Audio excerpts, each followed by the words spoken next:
The following program is brought to you by FanBags Cornhole, Chicago's official supplier of professional cornhole boards and bags. Choose from any of their officially licensed designs or have my boy Brian design a custom set using anything from a selfie to your company's logo. Visit www.fanbagscornhole.com and use the promo code BRAGS to get 10% off your entire order. That's www.fanbagscornhole.com and use promo code BRAGS for 10% off. Step up your game with FanBags Cornhole.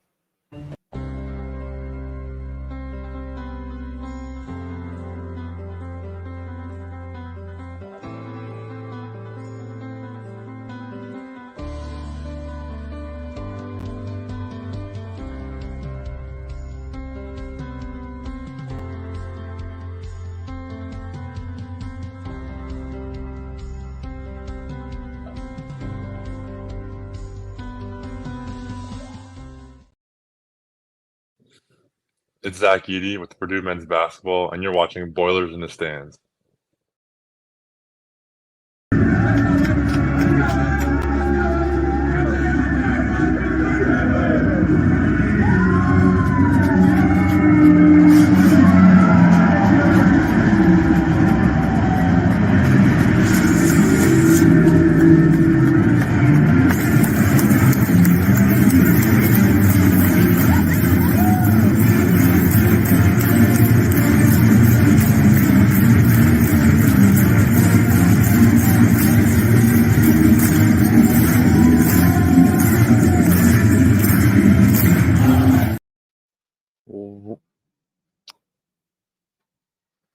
Welcome back to Boilers in the Stands. I am your host, Joe Jackson. Alongside me is my co-host, Kraig Bowers. Purdue gets a 84-76 win over Minnesota, a 8-point deficit at half, but Purdue pretty much controlled most of the entire second half.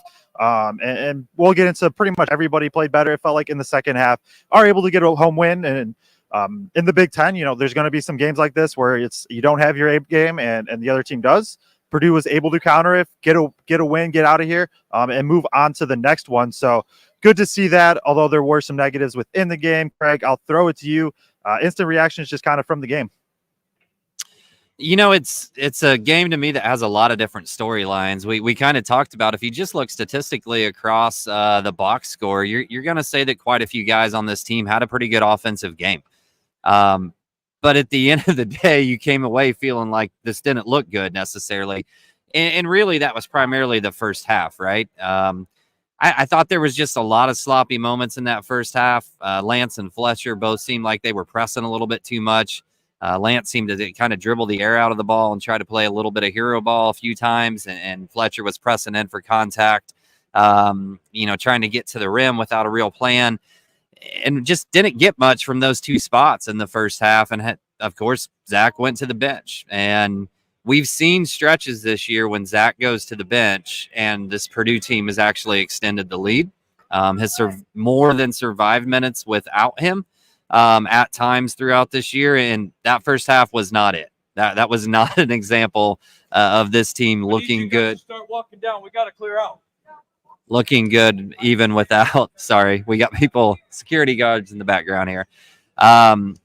Showing their best side to pick up for the slack with Zach off the court. But at the end of the day, second half, they came out a lot more focused, played a lot better. I thought Lance settled in a lot better in that second half, especially in terms of what we were missing. But I mean, the story of the day here for me is Braden Smith on near triple-double and what Ethan Morton did to Cam Christie in the second half.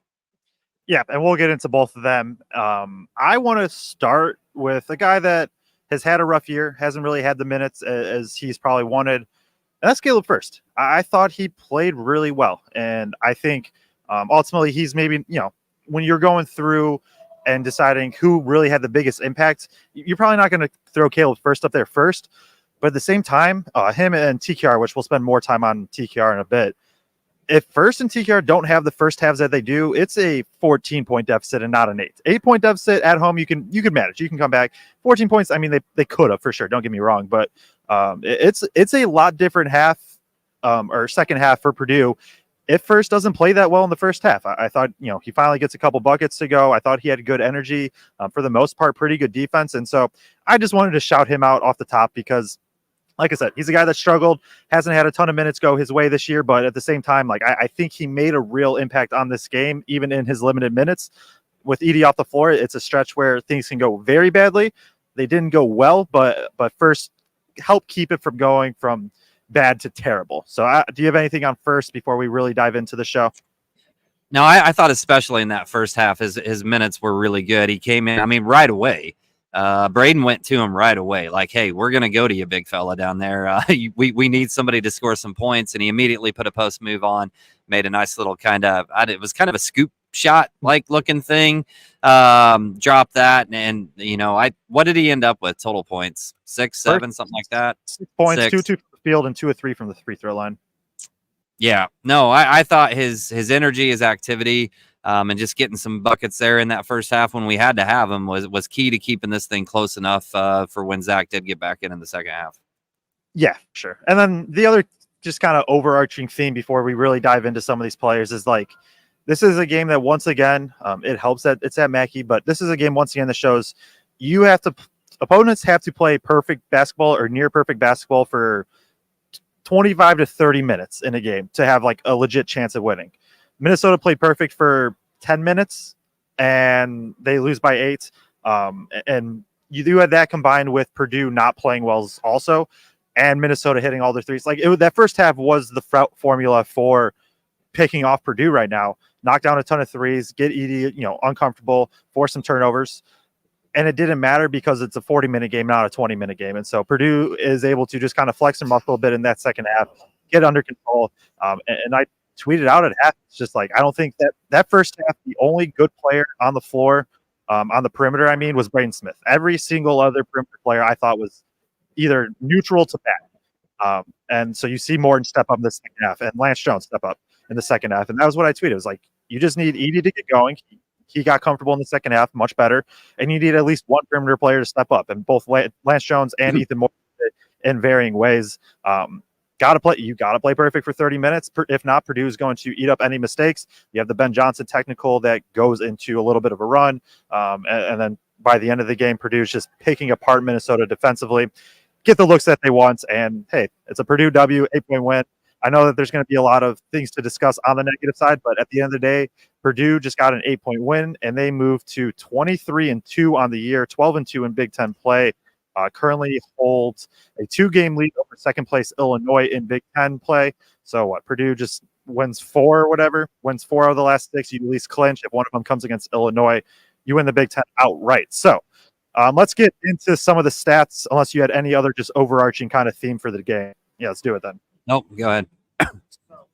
Purdue wins 84-76. Edey leads the way with 24 points and 15 rebounds on somewhat of an off night for Edey. Braden Smith, again, near triple-double, 16 points, 8 rebounds, 9 assists, 5 of 7 from the floor, 4 of 4 from the free throw line. Purdue, as a whole, worrisome again from the free throw line, 19-32. Minnesota was 12 of 25 from 3 after starting 9 for 15 in the first half, so 3 of 10 in the second half. Purdue wins the rebounding battle by a wide margin, 44-27, including 17-7 on the offensive glass. Turnovers is 10 for Purdue, 5 for Minnesota, and I believe 7 of those were in the first half for Purdue. Fast break points, 7-2 for Purdue. Steals, 5 each. Assists, 21-19. These are 2 point guards in Hawkins and Smith that are, I believe, both top 3 or top 5 in assists per game. I would say those are just kind of the general overarching ones from this. Anything specifically stand out to you, Kraig? Well, I mean, obviously, I hate that I always go to rebounding, right? But you just look at team rebounding in this one, and Purdue ends up plus 17 with 44-27. At the end of the first half, they were only plus 7. So when Zach's in there early, at one point, the rebound margin was 9-3 to Purdue. They were plus 6, just right out of the gate. And when Zach went to the bench, essentially, that rebound margin didn't grow. I think they ended up plus 7 at the half, and then you see it grow again in the second half. So I think that speaks a lot of value just in terms of understanding what the value is to Zach when he's on the court from just a pure rebounding standpoint. They end up with a 17-7 offensive rebound margin as well. And obviously those second chance points and getting to the free throw line off of those offensive rebounds were huge in this game where, for a long time, it looked like Well into the second half, it looked like this was going to go right down to the wire. So those offensive rebounds and in general was just huge to going ahead and getting this win for them. I think the other big thing that stands out to me, and then I'll go back to you. I already mentioned it once, but 7 turnovers in the first half. I think Minnesota had 12 points off turnovers at the end of the first half. And then in the second half, they only end up with 3 turnovers. So I think that was also key to kind of stemming the tide here.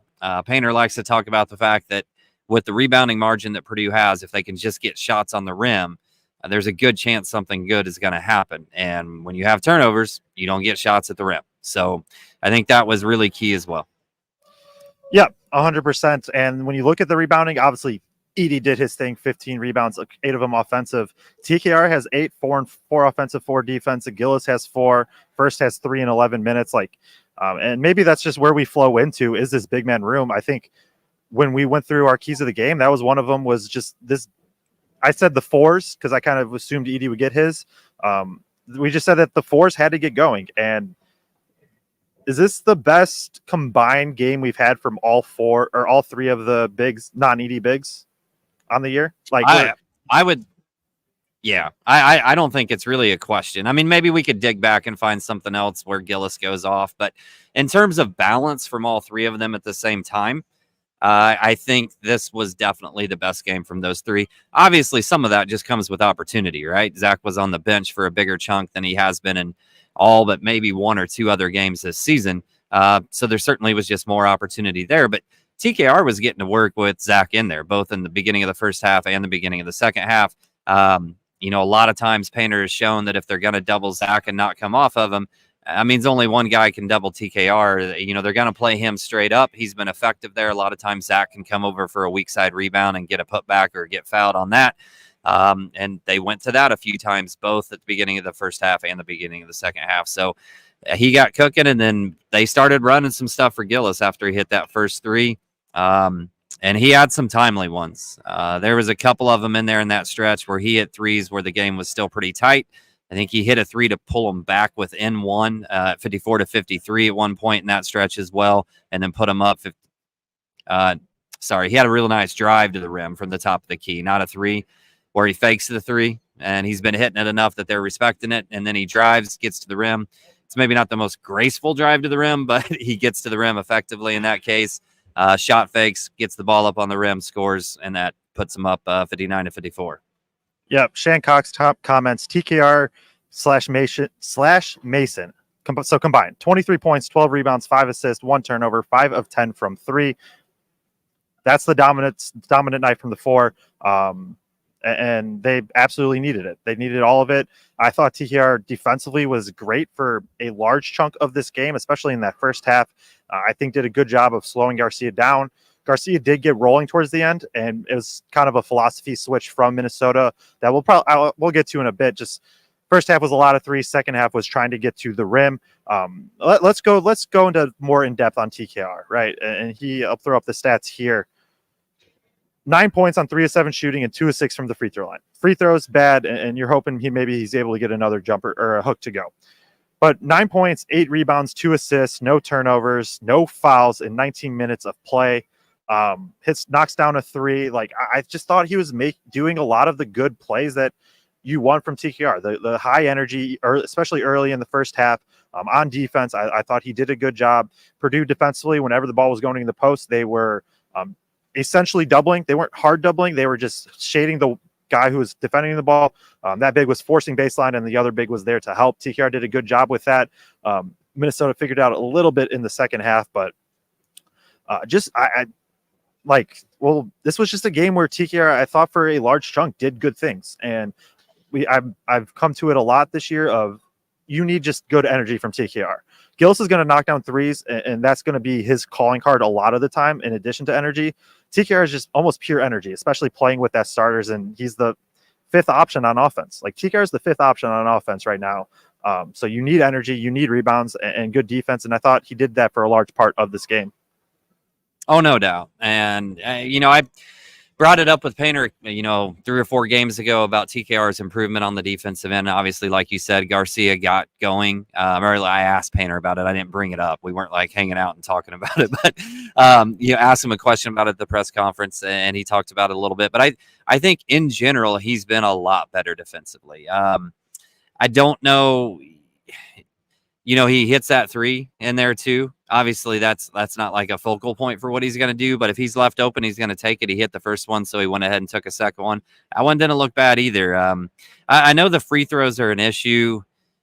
I think when he, next year when he's more of a focal point and he's just one game this year, he'll get to the line 6 times. The next game, he may get to the line once. The next game, he may not go to the line at all. So I think as he gets into just a general game flow and progression of shooting those free throws, I think he's going to get a lot better next year because, the form looks good when it leaves his hand. He's got nice rotation on the ball. I don't think it's an issue of that. I just think it's one of those things where he needs more opportunity and eventually it's going to click and he's going to get it.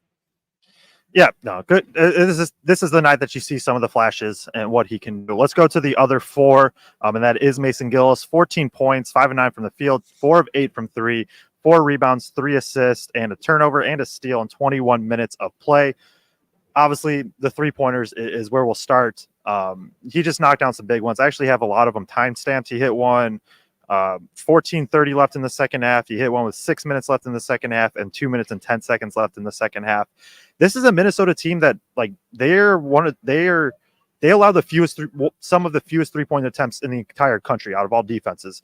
And you saw that in the first half where Purdue only put up a couple threes, but then it's where Edey can wear you down. So Purdue starts really getting Edey going, and now it's just opening up Gillis. He had some really, really good cuts. They run their normal kind of Spain action where Gillis is going to back screen for Edey and then pop out to 3.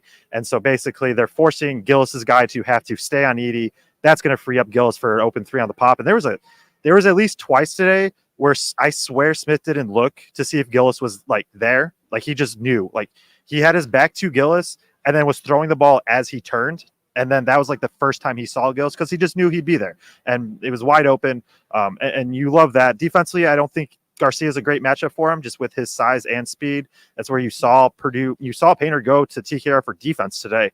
TKR was the defensive sub for Gillis, but with what Gillis can do offensively, space the floor, rebound the ball pretty well. What are you going to do? Sometimes you got to play him. Oh yeah, no doubt. And you could see a few times when Gillis wasn't out there, how things just sucked down on Zach more when that option wasn't there for that kick out. And like you said, so many of those threes tonight were so timely, and I think he's just going to be integral to whatever this team does down the season. Because if he's hitting from 3, and whether we're actually running those actions for him or it's just kick out threes from the post, either one, it's just such a weapon for this team in general. But I don't know, what is he at on the season? He finishes 50% today. I don't know where he is on the total on the season, but he's got to be high 40s, right? Mid 40s, something like that. 48.7 on the year, 47.2 in conference play. Yeah, and it's not something that's come and gone. Last year was more of a little bit like he'd hit a big run from in a game, and then the next game he might not hit any, and so on. And this year's just been way more consistent from him all the way around. And I think there was times, if we look back at that FDU game, there was a couple of shots he passed up down the stretch, especially. You saw tonight, he stepped into some threes in some really, really critical moments and just fired away. And I think that is going to be essential from him. We saw the same thing from Braden Smith. I don't feel like we've got to talk about Braden Smith here. He finishes with 16 points on 5 of 7 field goals, 2 of 2 from 3, 4 and 4 from the free throw line, 8 rebounds, 8 rebounds, 9 assists. So we're almost to triple double yet again, one more time. 4 steals and only 2 turnovers. I think the 4s stand out because we don't see that much production from the 4s, right? A lot of times, but Braden Smith was phenomenal tonight. Yeah, he 100% was, and it was weird. You guys all know we all love Braden Smith. I have loved Braden Smith since the moment I watched his high school film a year and a half ago at this point. This was a game that like we were talking with one of our friends up here, and he was like, yeah, Braden Smith almost had a triple double, and I was like, what? Like it didn't register. Usually I'm like all over that, like, oh man, Braden Smith, all the like. I was just like, oh wow, yeah, he was an assist and 2 rebounds away from a triple double on 5 of 7 shooting and 4 steals, and like, I was like, huh. I guess that's is Braden Smith starting to become Zach Edey to me, where it's just like, yeah, that's what Braden Smith does. It's whatever. No, he was great. And as I think back, he really tore apart Minnesota that second half in pick and roll. It was just another game where Edey doesn't get it going in the first half. And so now you can just spam pick and roll and their variations that they run with it. And Smith's going to find Edey a couple times. He's going to find his shooters on the perimeter, took it to the rim a couple times, got it, and then he had that, what'd you say? He rocked the baby to sleep against Garcia, gets the pull-up jumper. He's one of the best players in the country right now. He really is. And he's one of the best point guards in the country. He's one of the best players in the conference. Like, it's just 16, 8 and 9, 4 steals is not something you see every day. And for Braden Smith, it's becoming somewhat more of the norm. I forgot to say it after the Indiana game because he had 4 steals against IU. And I was like, that feels like a career high. And then I looked it up. I totally forgot his very first game of his career against Milwaukee last year. He had 7 steals. So wanted to just slip that one back in, that it was not his career high in 4 steals. I'll throw it back to you. I know you spoke a little bit on Smith, but what else kind of stood out to you for him? Well, I just very similar to Mason. I think if you're looking ahead and not to skip away from tonight too much, but if you're looking ahead and saying what's maybe a little bit different about this Purdue team, we've seen multiple different guys throughout this year step up and hit big shots in big moments. We've seen Lawyer do it in certain games. We've seen Jones do it in certain games. Tonight, that was Gillis and Smith. And we've seen Smith do it multiple times before as well during this season. But, at some critical junctures, off of a Minnesota miss, he's coming up the court and he's really looking to pass, and the guy just kind of takes 2 steps back and he just dribbles into a 3 and drills it, just critical moments. He had that drive right after Jones hits the 3 from the wing. He has that drive and then Minnesota, Hawkins comes back and hits a 3 on the other end. And then he comes right back down. And really, I think that was his first drive to the rim. At least it was the first in a long time. Maybe he had one early in the first half, but takes it all the way to the rim, kind of slows down to make sure he gets contact in case he misses a shot, puts it up on the backboard, it hits front rim and drops in. And just critical moments. Braden shows again and again that he can continue to step up. And I'm a little bit with you, and like, I was watching the rebounds and the assists in this game. I knew he was getting close to a triple-double, but it still just, like, it came very evenly spaced throughout the game. Sometimes we get these big bursts where Braden will score like 3 or 4 baskets in a row or have 3 or 4 crazy passes in a row. And he was just super steady with it all night long. So I don't think it immediately jumped out. But his efficiency was just off the charts tonight. I mean, field goals, 3-pointers, free throws, there's 2 misses. Yep. And there's only 2 turnovers to 9 assists. Like, his efficiency numbers are off the chart.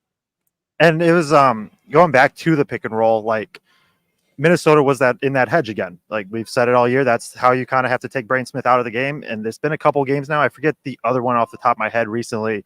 But he did a good job of getting through the hedge. And the couple times he did get downhill, and then Purdue got fantastic looks, because that's just, if he gets downhill against the hedge, it's going to be over for the defense. But I think he did a good job of just maintaining composure, not forcing too much, and just letting it come to him. So if he has 2 on the ball, sometimes he's going to try to get it to Edey. Or if that's not there, he's just going to need to, he's going to have Gillis popping to the top of the key. If those aren't there, don't try and force, just pass ahead, keep the, advantage going, and see where the offense goes from there.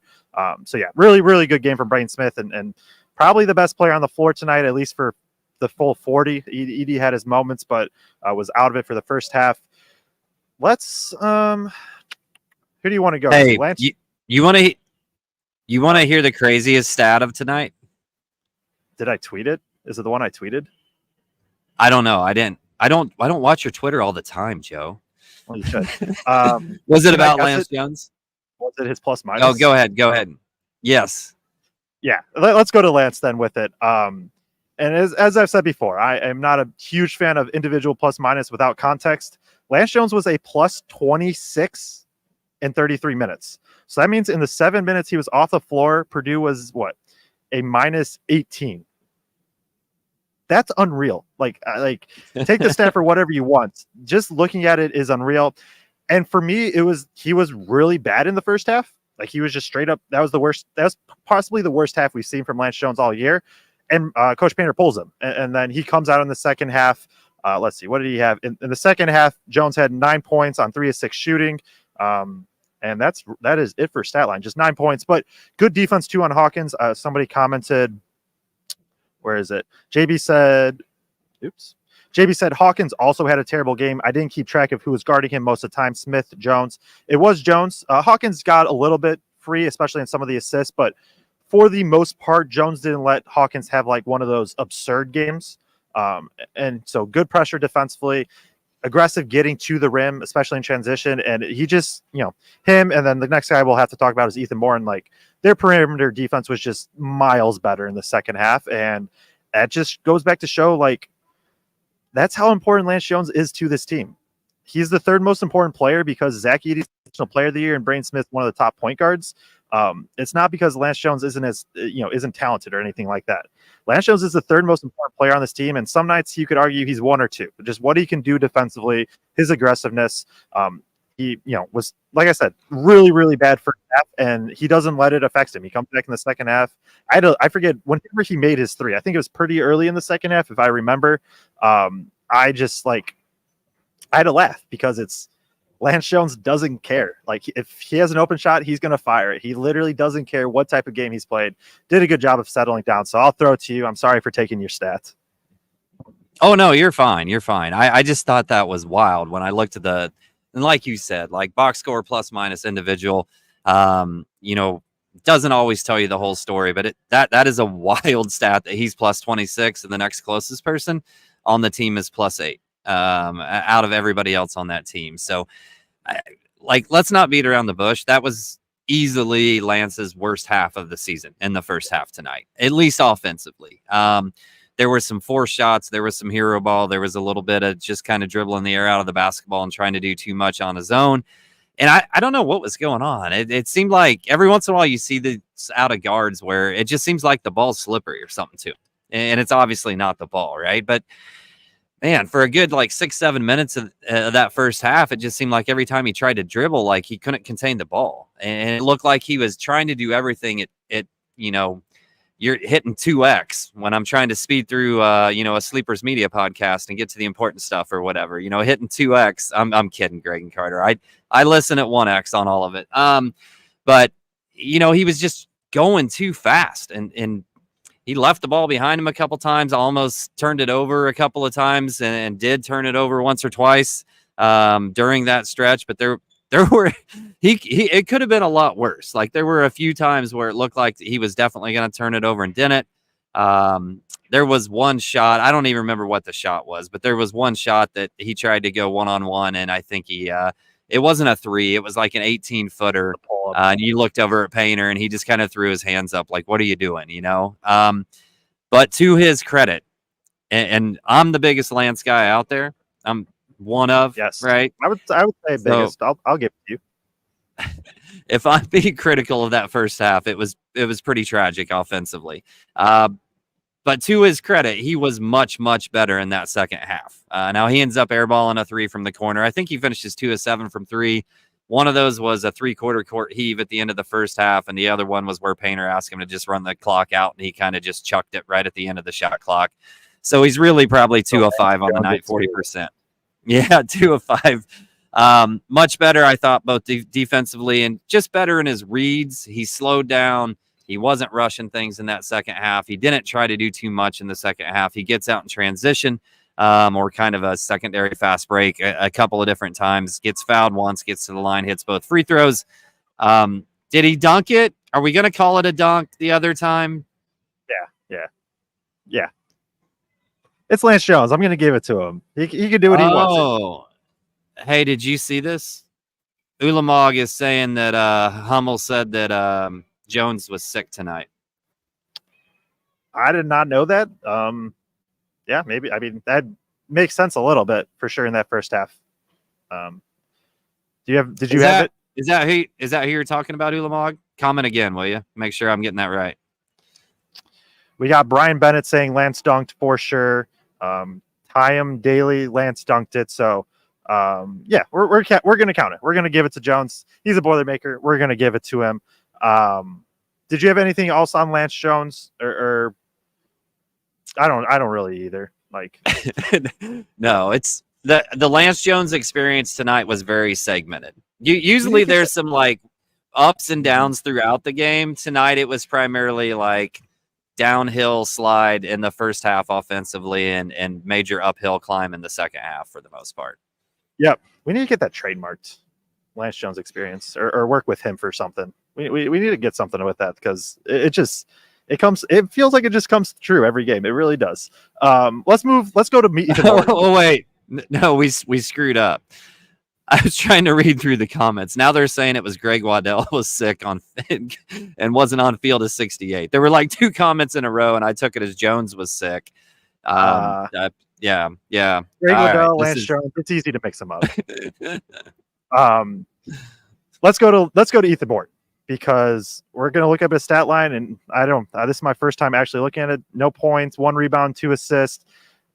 We know that's the box score is not what defines Ethan Morton at all. I thought he struggled in the first half straight up, and I'll say that about every single perimeter player except for Smith. That second half, Morton was fantastic. That might have been the best half we've seen from Morton all year, at least on the defensive end. Just, on a night where Minnesota in that first half was getting everything to go on the perimeter, Ethan Morton just seems like he took it personal and absolutely got into Christie. Granted, Christie hit a couple tough ones, Minnesota in general hit a couple tough ones in the first half. They really did. Yeah. But Morton just consistently every time was making life tough on Christie. You have that combined with Jones making life a bit harder on Hawkins. And so Minnesota had to completely switch what they were trying to do on offense. This was a game where we'll talk, and we can hit on Lawyer in a bit. Lawyer really, not a good game from him at all. When you're not getting anything from him, Colvin didn't look good in his stint. Heidi looked okay in his stints in the first half. This felt like a game where you almost live with Ethan Morton on offense, and you just see what happens and you go with it. But Painter does the offense defense. I thought he did pretty well with that in the second half. We'll talk about first half rotations in a second, but man, Ethan Morton on ball defense that second half was some of the best we've seen from him all year, and it was good to see. It was really good stuff right there, and it was game changing. It was game changing, and I put out a tweet during the game that if it's one of those nights where you're not going to get a lot of production out of Lawyer, and I think their physicality a little bit in terms of how they were defending him bothered him when he was trying to get to the rim, wasn't finishing through contact great tonight, and he really only got a couple of jump shots up the entire game. Neither of them go. So I just, in a game like this where Minnesota's going off from 3, right? The first half, they were 56% from 3. I think they hit double what we hit in the first half. Might have been even 9-4 in terms of how many threes they hit in that first half. In the second half, they only shoot 33%. So if you're getting the amount of production offensively, for whatever we just talked about offensive struggles, right? Purdue put up 84 points tonight. They had 37 at half. Most games, 74, 75 points is going to be enough if they just replicate their first half. And 84 points is definitely enough. So whatever offensive struggles we want to talk about, they still racked up 84 points in this game.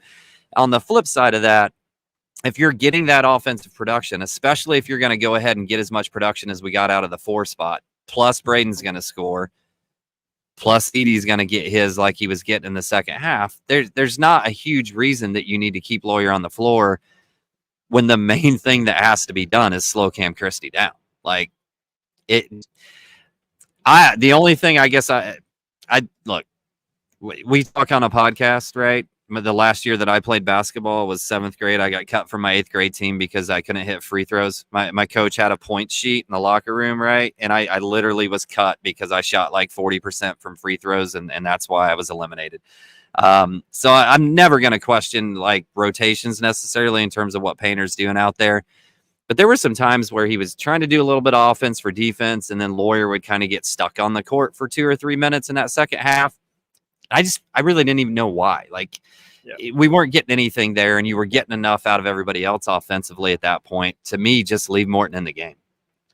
Yeah, and I've been all season. We in general on this podcast have been very, very, very supportive of Lawyer.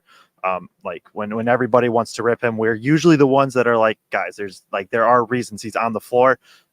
Yeah, I'm with you. I don't quite understand why he was on the floor for this game. This was really a clear one to me of like you said, you have enough players going on offense and you just need the defense because of what Minnesota was doing. But at the same time, Purdue still gets the 8-point win. And that second half, they won that by 16, I believe. Tough game from Lawyer. Really good, really, really good second half from Morton. And I think that kind of sums it up from them. Who have we not really talked about? Do we want to? I guess we haven't talked about one guy named Zach Edey. I don't know. Have you guys heard of him? He's like kind of under the radar as a college basketball player. It's his 4th year. He's starting to really get some shine and stuff, and trying to make a name for himself. Zach Edey. So he ends up with 24 points, 15 rebounds, 2 assists. Did have 4 turnovers, a block, 8 of 18 from the floor, 8 of 14 from the free throw line. Just a weird first half where he gets in foul trouble and then also can't get anything to go, and also is missing free throws. And just like a not good first half. But what is there anything you kind of saw in that second half that helped him get going a bit more? And just your overall thoughts. I'll let you kind of lead off with on Edey. Well, you're the guy that kind of breaks down the different actions in terms of how we get Zach the ball. But I thought rather than posting up straight in the middle, I thought they did whatever you can describe it. But I thought they got him the ball on the side a little bit more, and that got him leading towards the basket for a couple of those dunks. I think he had 2 dunks in a row, and then somebody else hit a shot, and then he comes back right away with another dunk, kind of off of that same position in terms of where they're feeding him that entry pass. So obviously that Zach's interesting to me in that, like, when he gets in foul trouble, it's more than just the minutes that he's off the floor. Because if you watch at the beginning of every game, the first 2 shots that he puts up generally aren't the prettiest thing in the world. Like, a lot of times those first 2 shots are a little hard, a little flat, don't have a lot of touch to them. Then he gets to shot 3, shot 4, he gets to the free throw line, and he settles in, and then he goes off from there. When we've seen him get in foul trouble this year, where he's kind of like, he's going to the bench for 6 minutes because he's got to sit most of that first half, and then he comes back in. And then Painter may sub him out when he gets a chance to try to make sure he doesn't pick up that 3rd foul or whatever. It's not just a matter of not being on the floor. It's a matter of not being able to get into flow because it usually takes him a few to get in that flow. And I don't think it was until about, I want to say about 15, 14 minutes left in the second half. He scored right away when he came in the second half, or to start the second half. But for me, it was like 14, 15 minutes where I was like, okay, he's in his flow. Like, he's got that touch on that little hook. He's making the right move in terms of where he's going when he gets the pass, in terms of feeling the pressure to go to the rim. And then once he got going, like, it doesn't take long. And obviously at that point, Payne had gotten into foul trouble too. So he was dealing with Fox trying to guard him. And I don't know, whoever the WWE wrestler was that they brought in. Yeah, the WWE wrestler that they brought in single-handedly for the purpose of trying to guard Edey when they played Purdue. That dude is jacked. Dude. So I know everybody, I assume everybody heard on the broadcast from what it sounds like. Jack Wilson's like a 6'11", 275-pound dude, absolutely jacked, played offensive lineman at D1 level. So continue on, but Jack Wilson's a tank. Like, if there's a dude in the Big Ten, I would get beat up by basically everybody in the Big Ten. But like, if there's a dude I specifically did not want to pick a fight with, it'd probably be even him over Edey because, like, it's one punch and I'm done. We need to come back to that sometime. Like, if we were going to do an anchor man, like, assemble your team for a fight, like, which guys are we taking in the Big Ten? I'm hoping I get first draft and I'm taking Wilson, and then I don't really care who you have. But no, all of Purdue's bigs put them into foul trouble. First TKR put pressure on him, even when Edey was out of the game. So when we get to that point in the game where Payne's on the bench, and then Edey just started cooking, and it doesn't take long because once he gets going, and especially once those teams get on foul trouble or in their second or third big, then he just, Purdue just starts feeding him time and time and time again, and that's when he can really rack up 10 or 12 points super fast. That's what he did tonight to end up finishing with 24 points, 8 of 18 shooting, 8 of 14 from the free throw line. Obviously, the free throws could be a little bit better. We've seen some swings back and forth throughout the year. I think some of that came from just the disruption in the game flow for him as well. But, man, he just does it so fast. There's so many times you think, man, this isn't the best game for Zach. And then like 6 minutes later, he's got 20 points and 10 rebounds. That's just what he's done. It's what we expect at this point, and you just like, yeah, he had an off night, and he ends up putting up a stat line that most bigs would dream of. Shan Cox with another comment. Zach had 8 offensive rebounds. Minnesota had 7. Did not put that together for a second, but that is true. He had more offensive rebounds than Minnesota as general. I do want to, there's a couple more things I want to hit on in general in this show, but I think this is, a comment maybe we can touch on real quick. Tree Kamel said, Zach has looked a bit cockier as of late, not a good sign. Someone should remind him his last 2 tourney losses were to St. Peter's and FDU. I have to hard disagree with that. There's a line and you don't cross it. I think Purdue needs as much edge as they can get. And if Zach is starting to be like, hey, I am the best player in college, I have one of the most dominant players we have seen in this game, I like that to him. He deserves to get that respect, and he deserves to be able to act, I don't want to say act like that, but just have that confidence. And that, last year, Zach was obviously the best player in the country. It didn't always Zach didn't always show that he was the best player in this country, just with how he acts, and there's nothing wrong with that as well. This year, Zach's showing I am dominant. You cannot stop me. I am dominant. I will do what I want. And yes, there's a line. And like I said, don't cross that line. But we say it about Lance Jones, he brings that edge. I like if Edey has a little bit of the edge. I think Ant Wright put out a tweet of something Zach Edey starts shooting 150% better when he starts talking out of his mouth, the side of his mouth running down the floor. I don't know what your thoughts on it are, but I'm pro Zach acting like he's the best player in the country. Yeah, no doubt. I got a little bit nervous on the hard foul on Payne because it looked like he I don't know if he purposely stepped over him or not. Looked like he could have gone either direction. I don't think that he stepped over him on purpose, but it looked like one of those plays to me that the officials could have decided to interpret it that way. And if so, that could have maybe led to a technical. Maybe that was just the only path that he had out of there. I don't know. So I'm not judging that by any means. I'd have to go back and watch a replay and all that sort of stuff. But that was the only thing that I was like, did he just do that? Because if so, that game's still pretty close to be doing that, at that point in time. But he was super animated real early in the second half when he went to the huddle. And, there's a piece of me that like that of we're down 8-7 points at that point, whatever it is. And I'd like to know what he said, but I'm betting it was something like, get me the effing ball in that moment, because you could tell he was wanting fed. And then they came right back out. They fed it to him, and he just powered through, went to the line, missed the free throw, but had a chance and won. And I don't mind that. I don't mind him. There's a lot of other good players on this team, but he has a distinct advantage over everybody from Minnesota in this game, and I don't mind him reminding everybody that he needs the ball. Yep.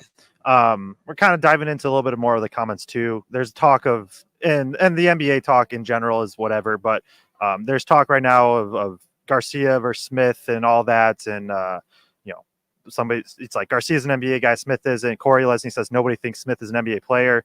At this moment in time, no. Come back to me in 2 years after your senior year. It's the same thing with Edey. Will Smith stick? No. There are guys similar size to Smith with a similar skill set that are in the league. Trey Jones, Tyus Jones, TJ McConnell is much better defensively, and that's where Smith has to improve if he wants a chance, is defense. But at this moment, sure. I don't, it's not out of the realm of possibilities for Smith to develop as a guy that gets a chance in the NBA. What happens? There's a lot of factors that go into that, but I just wanted to throw that in there. I don't know if you have anything on that, but I just wanted to call that out because I think downplaying any possibility is a little silly, even if it is more likely than not that yes, he doesn't stick it or make the NBA. Yeah, I don't care. Like, Yeah. I That's just also the bigger point. It doesn't actually matter. It also doesn't yeah. like somebody's ability to fit in the NBA in this current system doesn't like necessarily define who they are as a player, especially in college. Like, I guess it's just I'm just gonna let it out now. Like there's this like stigma that like if you don't make the NBA, you're bad. If you go to a G League or a top European league, like you are quite literally top 1% in the world at your job. And like that's insanely impressive too. So like, yes, obviously NBA is the goal and those are the elite of the elites. But at the same time, like just because maybe you don't quite fit in the NBA does not mean that you are not a good professional basketball player. And they're entirely different games. Like Yes. just the way the game is played, the big man is completely phased out. For the most part in the Big Ten or the traditional big man, and your wings are 6'10", like 6'8". It's just a different game that's based around every team having 2 or 3 potential superstar type players and everybody else just playing a role in that situation. And we've talked about this ad nauseum. You and I were having this conversation related to like how players are ranked coming out of high school and the fact that you look at some guys that were really, really highly ranked who haven't done much as college freshmen because they're not skilled enough right now. They have high upside because of their measurables and because of their athleticism. And some of those guys are probably going to end up being 10-year NBA guys that may never average more than 10 points in a college basketball season. But we're talking about college basketball right now and what can you do in college basketball. There's a thought that you need NBA guys, right, to win the championship. We've certainly seen teams make the Final Four without true NBA guys. But, you know, Zach's likely going to be a late first rounder, early second rounder based on projections. I've not seen Cam Christie listed, or not Cam Christie, sorry. I've not seen Dawson Garcia listed in any mock drafts unless it's like late second round. So I don't know how much of a high horse I want to get on calling Garcia an NBA player. And again, I just don't care. Yeah. Shout out on the topic of NBA. Shout out Jay Ivey. He's been having a really good stretch. He had like a 37-point near triple-double the other day. Do you have anything else on individual players or kind of just thoughts from the game? If not, I'll get to, we can kind of get to some of these comments and that. And then maybe just like briefly touch on Ohio State Sunday. Do you have anything though for players in this game in general? I just want to kind of point to Minnesota for a second. like this is not last year's Minnesota team. This is not the year before's Minnesota team. This Minnesota team has ballers. Now, I said I don't think Dawson Garcia is a guy that's going to stick in the NBA or maybe get drafted, but like Dawson Garcia is a baller. Elijah Hawkins is leading the country in assists per game.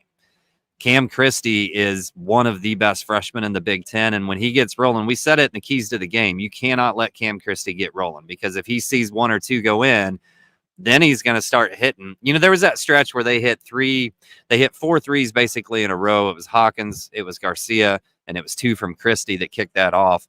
3 out of those 4 was with a hand in their face. And Cam hits 2 in a row with Heidi having a hand in his face both times. Like this team has some players, man. And if you haven't watched Minnesota play other teams this year, like their record is markedly improved from last year, but they've been in a lot of games with the top end of the Big Ten teams this year too. Yeah, I mean they lost by 2 at home to Wisconsin earlier, and you can say what you want about Wisconsin at this point. But without a doubt, they're still one of the top teams in the Big Ten. They beat Michigan State, they beat Maryland at home, like they beat Northwestern at home in overtime. Like they have some good wins to them. There's some of the shooting in that first half, especially, was an outlier, and you saw them miss a lot of the same shots in the second half. But in general, this wasn't just like, oh man, this was just the worst team, and they just had an insane night. Like this is not an unreasonable performance for Minnesota to have. Like this is kind of who they are. They're much better this year. So that's where it's credit to Purdue for making some adjustments in the second half and getting the job done at home. Still have not lost at home this year. Let's get into some of the comments. And this first one specifically will roll into kind of the last thing I wanted to hit on. Tyam Daly said, loved our first half substitution patterns, even though we went down at 8 at half, need to find solid depth for March. And so I'll bring up the rotation because I think they're a pretty big talking point. for this game. And the first thing I want to point out, so for everybody that is listening on audio, first of all, thank you, appreciate it. Looking at the rotation chart, so any square that is filled, that means that that player was on the court for that at that minute. I will say, give or take a minute or two, just especially with how many of the offensive defensive subs kind of came, it gets a little wonky late in the second half. My first point is look at the first, the starters in the first half and second half. The starters in the first half, they played 5 minutes together plus 11. In their first stint in the second half, they were plus 4. And in their second stint in the second half, they were plus 6 in 2 minutes. So they were plus 11 in the first half and plus 10 in the second half. Purdue went down because they rotated from the starters, which they obviously do. And then it quickly fell apart because Purdue was just Painter was searching for literally in that first half, he was searching for literally any guard to play alongside Braden Smith. If Colvin had a great game, he would have gotten or a great stint, he probably would have got 15, 20 minutes this game. If Heidi had a great game, he would have. None of them did, so Morton gets the first stab. He takes advantage in that second half. But I think there's a lot of talk because you look at Edey gets in foul trouble 7 minutes in. Smith is out for that 1 minute or whatever. And the offense just looks so different without Braden out there. It is crazy. Yes, you get depth, but this is kind of where I'm at is if you want to work on depth this late into the season, you're probably going to be in more games like this in that first half where you're a lot tighter than what it should be. Yeah, no doubt. And like you said, Colvin getting those minutes, I thought there was actually a chance for a couple of kickouts to him, and if Colvin's going to have value there, he's going to be taking some threes and he was looking for somebody else that could generate some points, I think, at that time. And just anybody, like you said, around Smith to generate some offense with Edey out. And I thought they missed him once or twice out there when he was somewhat open to be able to jack up a three in that spot. Didn't find him. I don't think he got a shot attempt up in those minutes whatsoever. And if Miles not getting shot attempts, you're not bringing him in there from a defensive standpoint necessarily at all. At this point in his career, I think he'll be fine there eventually, obviously, just as he gets into the game flow from a team defense standpoint. But if he's not going to get up shots, then, there's he's not doing what you're bringing him in there for him. And I don't think that was his fault tonight. I just don't think people found him. Minnesota's defense is predicated on taking away the three. That is part of who they are as a defense as well. Corey Lesney said, working on depth, it's nearly March. We should be tightening up. I agree with that. I think there's just a lot of people who I think want to see Colvin and they want to see more, 10 guys play. I think it is tough to do this late into the season. I understand this is a type of game where if Colvin comes in and hits a three or two that we've been talking about all year, where it's just you got nothing really on either end consistently, and Colvin comes in and brings that spark. Fortunately, didn't happen, and Purdue was able to figure out in the second half because of senior leadership like Gillis, like Borden off the bench. But also, there was just that stretch. What didn't help Colvin also is he had that stretch where the guards was Smith, Lawyer, Colvin, and that was just a tough defensive stretch. It just was when Minnesota is killing you from the perimeter. It felt like you needed at least one of Jones, Morton, Heidi out there for at least something on defense. And I know Jones really struggled. Morton didn't have a great half. Was just surprised to see that. I thought it was interesting rotations in general. But the second half, you can look back, and it very much tightens up. Kurt first gets a few-minute run when Edey picks up his third in that second half. But then the rest of the way, it's trusting your guys. It's your 5 starters plus Gillis plus Morton, who both started last year. And that's where Painter went to because he knew he had to, I thought. So I know I talked a lot for this rotation part. And if you have other stuff, definitely go for it. I know I took a lot there, so my bad. No, however much we talk about this guy needing to play, that guy needing to play, I think it just falls back to the thing that we have different guys that Painter can try. It's not necessarily always that there's a ton of confidence that this guy's going to work every time he brings him in that substitution pattern, but there's enough guys on there that he usually finds the answer, right? Colvin does come in the last game and hits a three when they didn't have something going for a little stretch there. In this game, doesn't get a shot up, but Painter keeps messing around with the rotation. Once they get enough point scoring from points. I can't talk right now, Joe. I couldn't Once either. they're getting enough, Too late. once they're getting enough points generated from the rest of the offense, he knows I can just stick with Morton from a defensive standpoint, and we're going to be good to go at that point. And that's what it can be. It doesn't always have to be who's going to generate points. It's a lot of times just going to be who can give a defensive edge against somebody that's going off. It can be who's going to be hitting the boards for rebounds or providing energy like TKR at different times, even if he's not putting up points. He can move around. And I know you like to see it tightened up. I'm perfectly fine with the fact that I think there's 10 guys on there that on any given night can bring different things to this team, and Painter going to it for a short amount of time if possible. I don't think Colvin's going to see a lot of it unless it's like a couple of games here in this last stretch where he didn't feel like he was getting enough 3-point output from who he had tried to that point, and then he generally kind of goes to Colvin. Yeah, and I guess I'm not opposed to giving them all a run. I think I like the second half, especially where it is tightened when it comes down to it. I guess it's more, and Edie getting in foul trouble throws a huge wrench into all of this and just everything and how it works. But I just didn't personally love the first half where you're getting, I guess, but at the same time, like I said, he's searching for something, but you're getting torched, and Minnesota's starting to really pull away with it. That's where I didn't love still tinkering with everything. But then I've said it 3 times, like he's searching. So I guess after I think through it, I understand a little bit. But second half, much, much better. Everybody played better. You get a win. JB, as we get through some of these comments here, said, I muted the broadcast for probably well over 75% of the game. I just wanted to say, because I put out a tweet during last game, because apparently the broadcast went out and it was just, you could just hear the basketball for a while. Broadcasts need that option, especially on streaming services. I get on your channels or whatever, you're gonna listen to the broadcast. Please give me and others, me especially, because I want it. Give me the option of turning off announcers and just listening to the squeaks of the shoes and the ball bouncing and the rim and just all of that. The communication. Like sometimes I just want to listen to that, and not even, Robbie was doing. I love listening to Robbie. It's not even necessarily always like the announcers are bad. I just like that sometimes. So I started that because I wanted to talk about that. Kraig, do you have anything on broadcasters? I mean, wasn't Hummel broadcasting the game? Yeah.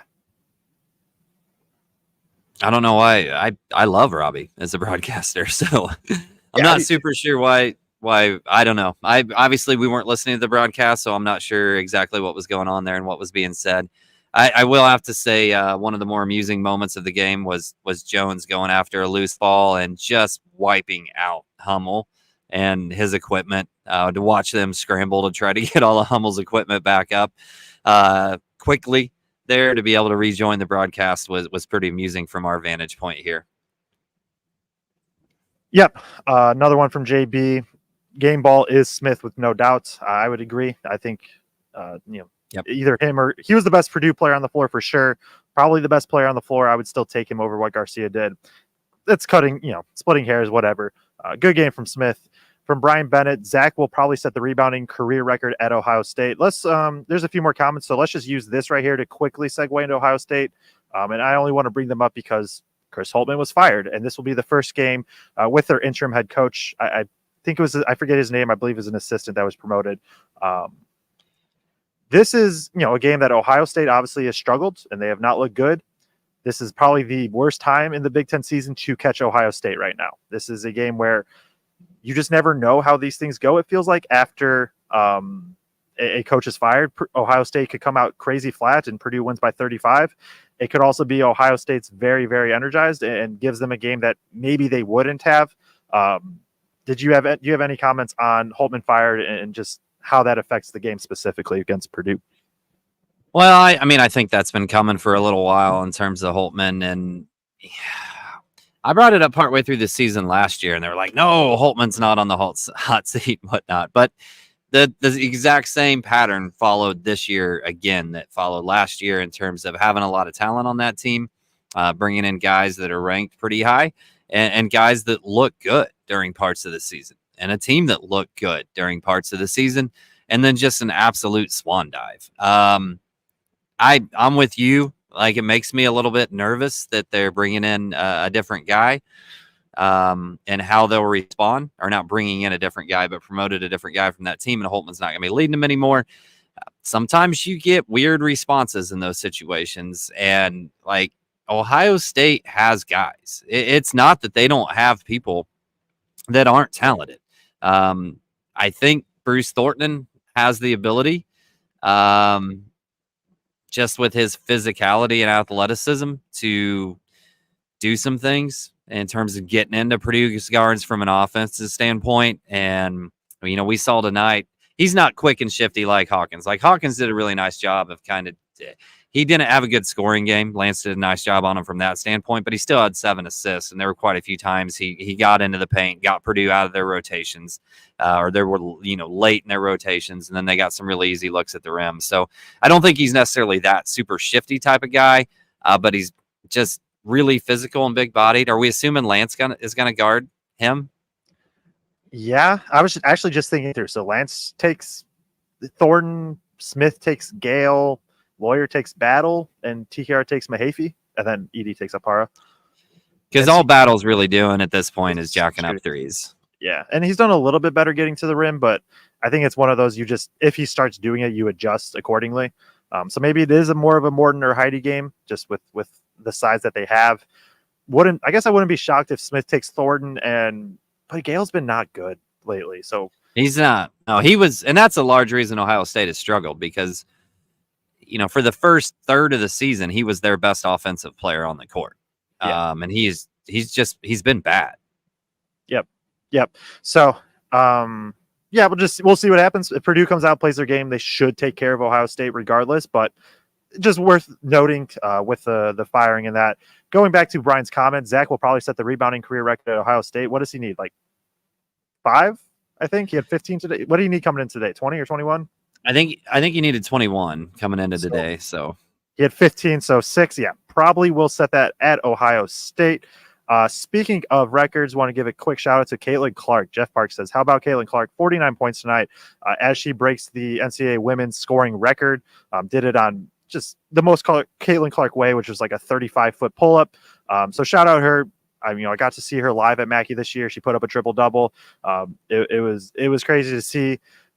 Excited to see what she does, whether she goes back to Iowa for one more year. Selfishly, as an Indiana Fever fan, I want her to go to the draft because I want to watch Caitlin Clark play in the WNBA, and I want to be able to just drive a little bit and go watch her play. So shout out to her and breaking the women's record. Really impressive stuff there. Couple more comments as we get through, and then we'll get out of here. We already went through this one. JB said, honestly, don't know how Coach Painter ever takes Smith off the floor. He played 38 minutes tonight, and I'm crying about the 2 minutes he was out, LOL. The offense just takes a huge dip. You want to find Smith rest, but I'm kind of with him. It's just like, I don't know where exactly you can. I don't think Smith and Edey should ever both be off the floor at the same time. That was where a wonky lineup comes in. There was some comments. I know there's like some debate of rest or not, and some people are saying like, hey, Painter's saying he's resting them in practice, and that's probably good enough. I don't know. Do you have a take on how guards should be rested in game or stuff as we approach March, where the biggest games are going to be coming up? Yeah, I mean, I've said multiple times that I'd love to see him get more time on the bench, just so he's more ready and more rested come March. With that said, I think we've had some nice stretches here in the last few weeks where they, had 4 days off, and coming up here pretty soon.